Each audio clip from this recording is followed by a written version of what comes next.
Hello. I thought I'd greet you this morning from the garden, and it's the only time really, this kind of time or in the evening, that I can actually sit out because I can't sit in the sunlight anymore really because it interacts with my uh, treatment that I've had. But yeah, so here we are.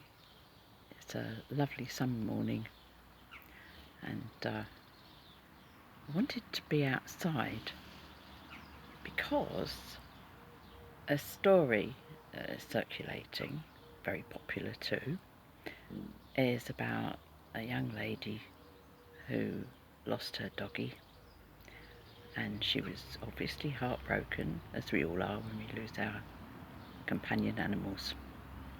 And it doesn't matter how long we have them for either, does it? But she was very upset, and her boyfriend thought he'd take her for a drive. It's very nice. And she was just wishing, she says in her little report that she's made, that she could see her dog in the sky. And as she's looked up, there was this cloud with a definite formation of a dog's face, her particular dog's face. And wonderfully, she was able to take a photograph before it had dispersed. So that went viral, as they call it. Lots and lots of people have seen that. And then, of course, you get the scientific wet blanket that says, oh, well, we're all seeing that because, you see, we can all see it. She put the photo up on social media, and the Daily Mail, in fact, carried the story. And we can all see this dog's face. It wasn't just for her to see. And the scientists, of course, are saying, oh, yes, well, of course, the brain likes to make patterns out of random shapes and images. And we're, from birth, we look to recognise faces, okay. So that's their opinion. However, these are functions of the brain that they can actually investigate. But we understand, as spiritualists, that it's the spirit side of life that can actually communicate with us through our minds. Our brains generate impulses, of course, and we have a mind as well. We believe that brain and mind is two different things. And it's wonderful, isn't it, when we can see what other people can only see clairvoyantly, when we can see it objectively, and we can all see this wonderful dog's face projected into the clouds. A cloud.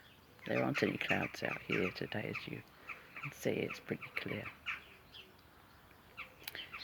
The thing is that spirit side operators can actually maneuver physical matter, and it's just so wonderful that her mind, this young lady's mind, sent up that thought, and someone on the other side heard it and was able to get the dog to project itself onto a physical substance here on the earth plane and make himself known.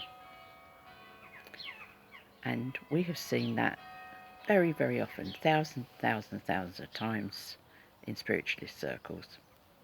It starts with being able to turn tables, pretty heavy tables as well, lift them off the ground even without any earthly means. We have seen things flying around a room, and I'm not talking about poltergeist activity, but actual, guided objects going to see, to visit people as they sit. Wonderful, wonderful manifestations of that spirit side operating, helping us to understand what we're doing here on the earth. And I believe very much that we need more of that, rather than all the strife and squabbling and conflict there is. And I think that this little doggie's face, projected as it has been, managed to be on that cloud, has done probably more to cheer people up and to give them that knowledge that there is life after this life, and it can be proved through that communication from that world to this, that can cheer everybody and make us understand that we are all one, and that is not just human beings, and that is animals too. I think that there are so many different ways in which we can have that wonderful fact proved to us, and to have had that happen, I needed to say that whether or not our brains try and make sense of random images or not, are we really, are we being treated as that simple and stupid that we think, oh well, I'm going to make sense out of that, so I'll make it look like my dog? No, I don't think so. So there we have my neighbour going off to do a day's work. Wow. Of course, it's now there are some restrictions being lifted. That's a cheering sound indeed.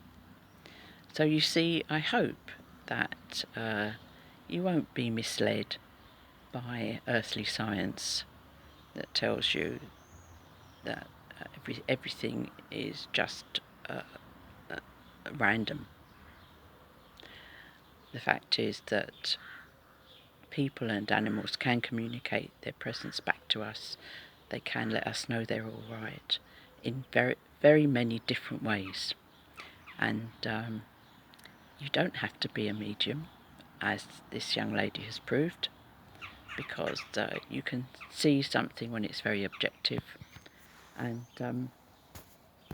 I would just like to leave you with those thoughts, that's all. And just say how wonderful I think that is. And I must mention that the very first thing that I saw when I was developing as a medium was my old cat. Came back, and there he was. I always thought he was a girl until he went to the vets to be delivered of kittens that turned into fur balls that he'd eaten. I had no idea. Well, he was a Persian cat, so I didn't see his bits even from when he was a very tiny kitten, from when I had him. So he got christened Minnie. But there you are. So I hope that this has cheered you, especially if you've lost an animal, to know that they are able sometimes to project themselves on all sorts of things. And even if you can't see anybody, that they are able to send their love back to you, and they will make their presence felt to you in some way or other, and to know that they are all right. So I hope that you've enjoyed our little chat this morning. It's so lovely to think about all those lovely animals that are on the other side there, having a lovely time of it, doing what they like best, whatever that might have been. And indeed we all do inherit that life eternal. So I say God bless you, and I hope you've enjoyed this little morning chat. And I hope that you have joy of knowing that any animals that you have had and feel that you have lost, that they are still there and sending you their love too.